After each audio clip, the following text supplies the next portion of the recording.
I'm shook. I'm shook, but in the best way. In the best way. Okay.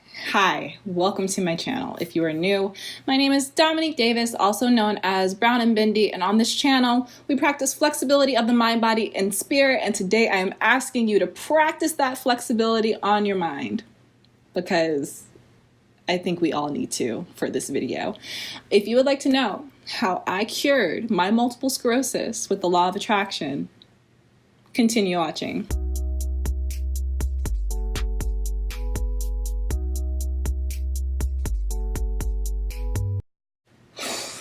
This is hard. I'm going to be talking about some stuff that I've never talked to anyone about, except for my husband. And just full disclosure, I was really scared. I was really scared to make this video. I was scared of what people would think about me. I was scared about people knowing what I went through, and that changing how they saw me. But I was diagnosed 4 years ago and I haven't had any symptoms in 2 years. None. So I feel like it's my responsibility. Why worry about what people think of you if you have information that can help somebody to the extent that it helped me? We're not crying today because the girl's wearing lashes, so we're not crying today. Okay, let's get into it. I was diagnosed with multiple sclerosis in June of 2015, 4 years ago. This June, I had symptoms before I was diagnosed, and those symptoms include incontinence. I was peeing on myself a lot. And also really, really, really bad UTIs. This stemmed from one of the lesions in my brain was not communicating to my bladder, was causing my brain to not communicate to my bladder. So I was not fully emptying my bladder. So two effects. One, my bladder would finish emptying itself out at a random time. Or two, I would get a UTI. And these were bloody messes, like bloody, horrible messes, and so painful, so painful. I'd have to call out of work. And they stung so bad. It was so painful. And only one time, my kidneys actually got infected because I was in this place of being in denial about it. So, I was just like, if I just keep drinking water and keep drinking cranberry juice, this UTI will go away. No, it didn't. My kidneys got infected. So yeah, the UTIs were really, really serious. Another symptom I had, which led to my diagnosis, was optic neuritis. Over the course of 2 weeks, I went blind in my left eye. And then one of my scarier symptoms, it was a numbness and a tingling feeling behind my left kneecap. Also going to state at the beginning of this video that my mom has MS and she's had it my entire life. So her MS is a lot more progressive than mine. She struggles with so much more than I have ever have, and I've seen it ever since I was a child. So it was really hard for me to wrap my mind around the fact that I could have the same disease and possibly walk down the same path as my mom. So keep that in mind as I speak. I want to talk about the peeing on myself more because that was the scariest part of making this video. But I'm going to say it over again. I peed on myself a bunch. Peed on myself when I was in college. I peed on myself when I was washing the dishes. I peed on myself in the bed a couple times. Like, it happened all the time. Why I'm saying this is because somebody's going through it. And I want you to know you are not going through it alone. And you are not gross. And you are not disgusting. And you are not a burden to the people who love you. And I just feel like that's really important for me to say to you because that was what I was dealing with. And I was just trying to figure out, like, do I need to quit my job? Do I need to, become a person who never leaves the house? Because at the time I was working 2 jobs. I was working at an office and I was working at Twin Peaks, where you wear like these short little booty shorts and these short little tops. And I can't pee on myself as a server. So yeah, I was going through it, and it's not something that anyone talks about. So I just want you to know that if that's something that you struggle with or you're dealing with, you are not alone. I went through it, and I'm here for you. And you Whatever you feel from that experience, please be kind to yourself because you can't control it. Be kind to yourself. Okay, now we can move forward. Let's talk about the cure. So, cure versus placebo effect. What it actually is 100% up to you. When I was diagnosed in 2015, when I was in the hospital, I made the decision to try veganism because I've always been the type of person to try to have control. Not in a forceful way, but if something in my life happens or if something happens to me, I would try to take responsibility for my part and then see what I can do to shift it. So when I was diagnosed, my diet was shit. I was just eating fast food. I was just eating meat. I was just eating fried foods. It was horrible, and I knew it was horrible. So I was like, hey, let's just try the vegetarian thing out for a while. And immediately I noticed that I felt a lot better, but my symptoms were not going away. So about a year after I was diagnosed, 2016, I had, oh God, the worst UTI. I'm not going to even get into it because I don't want to relive the memories. But I had the worst UTI. And I was like, look, okay, vegetarian, that was cute, but it's time to bump it up. Let's bump it up to veganism because I feel better, but my symptoms are still here. So I told myself, if I give up dairy, that will make my symptoms go away. After I became vegan, full vegan, no more symptoms. No more pain behind my left knee. No more UTIs, no more peeing on myself.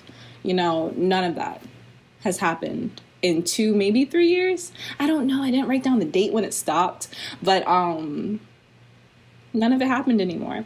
So it is up to you as the viewer to ask yourself, okay, well, was it veganism that took her MS symptoms away? Or was it because she told herself that her MS symptoms were going to go away? I want to talk about doctors. Let's talk about doctors for a little while. We don't know a lot about multiple sclerosis as a society, and as individuals, we don't know a lot about it. But one thing we do know with complete certainty is that it's neurological. It has to do with our brains, with our mind, with our brain waves and patterns and things like that, right? So one thing that I noticed and that frustrates me so much is that wherever your MS symptoms are manifesting, doctors have a habit of diagnosing that part of your body. My mom's MS leads to her, she loses function of her legs every once in a while. Like she'll go from being able to walk completely normally to being close to not having any function in her left leg. And that has led to doctors testing the muscles in her leg, testing the strength of her leg, so on and so forth. And the thing that frustrates me about that is, to my understanding, MS doesn't have anything to do with our physical bodies. It has to do with how our brain is communicating with the parts of our physical body. I know that's kind of confusing because our brain is a part of our physical body, but our exterior physical body. It has to do with the communication. So what's the point of testing a muscle when you're not having a relapse? Because the part of your brain that causes the relapse isn't inflamed. What's the point? That's just something that never made sense to me. So instead of doctors saying, we don't know, which I really wish they would just say, just be honest. Instead of them saying we don't know, they've kind of created this culture where a lot of MS patients start to blame certain parts of their body for failing, when in reality, there's nothing wrong with that part of your body. It's how your brain is communicating to that part of your body.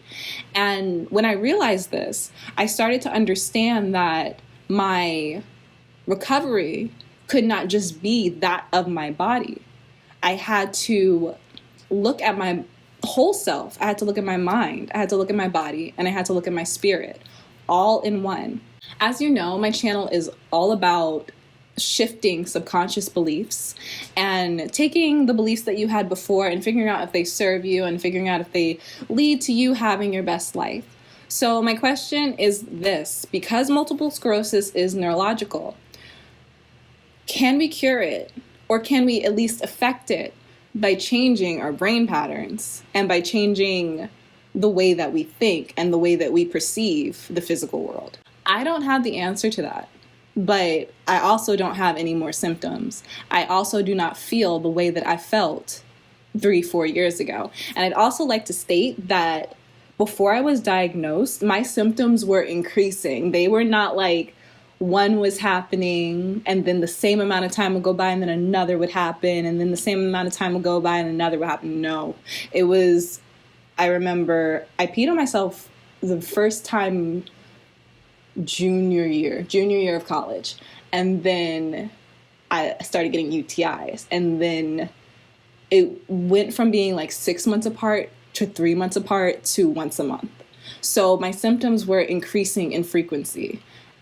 And I went from my symptoms increasing in frequency to not having any at all. Again, can't tell you what this means, just giving you the facts. There are so many different ways that we can be looking at this, especially because it is a disease that manifests in our minds and has to do with the way that our brain is communicating with the rest of our body. I would feel really selfish and really ridiculous if I came to you guys to talk to you about this, if I was a person with no symptoms and I was just like, I cured my multiple sclerosis with my brain, because what would that mean if I didn't have any symptoms? But that's the reason why I'm being so transparent with you guys and telling you what I went through, because I felt my body, I hate the word decaying, and I hate the word, like I hate that word and I hate the mental image that it gives, but that's really how I felt. I felt my body crumbling. I felt my body becoming more and more disconnected with my spirit. I felt my body becoming its own entity, doing its own thing and crumbling in the process. I felt that happening. But as soon as I started working on eating better for my body, so that was my mind making a decision to love my body and do what's best for it, I felt the change. I felt myself start to bring everything back into that oneness. It's important. I think this is important. And if you're wondering, like, what does this have to do with law of attraction? Well, you attract what you are. And if you have multiple sclerosis, I highly, highly suggest that you look inward and you ask yourself how much you love your body. Because my mom has MS. I've met several people with MS, and I see the disconnection that this disease creates between people and their own bodies. So by loving your body, despite what it has going on, despite the disconnection, you begin to make different choices and you begin to have a different perception. And that perception may lead to you eating differently. That perception may lead to you deciding to stretch more or even do some shoulder rolls just to feel a sensation in your body. Because a lot of times MS can just make you want to give up on your entire body. It could just make you want to disconnect because you feel like you're so out of control that nothing you do will make a difference. So if that's your mindset, you are just perpetuating more of that based on law of attraction. So I ask you, if you do have MS, to look inward and to make sure that you're being kind to yourself and loving yourself and consciously being your own protector, making sure that you're making the best decisions for yourself. I am not saying this is a cure, but I believe that I am cured.